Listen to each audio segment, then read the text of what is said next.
Estamos en la decimonovena andaina del Otoño del Barco de Valdeorras.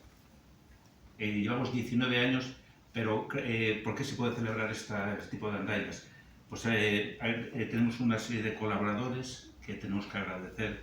Fundamentalmente es el Concello del Barco. El Concello del Barco desde la primera ha estado apoyándonos, es coorganizador y entonces queremos agradecerle tanto su aportación, sus instalaciones que nos prestan.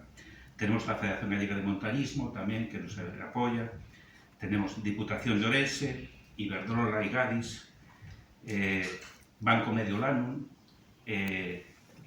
SES Valdeorras, Pizarras Tres Cuñados, AEVA, Recabal, Alquirobao, Luis de Generali, Andamio Estampa, CEDIE, AGEVAL. Gracias también a todos los medios de comunicación que estáis aquí, que lleváis todos, siempre nos habéis apoyado. Somos Comarca, Periódico Sil, Valdeorras de Cerca, La Región, La Voz de Galicia.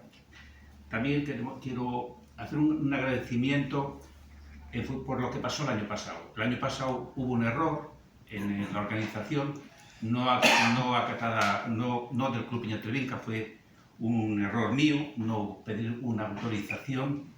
Entonces quiero agradecer a la comunidad de Montes de Saguaza, porque este año, desde el primer momento que fui a solicitarles poder pasar por los montes y tal, nunca nos han puesto ninguna pega y entonces es de agradecer lo que han hecho.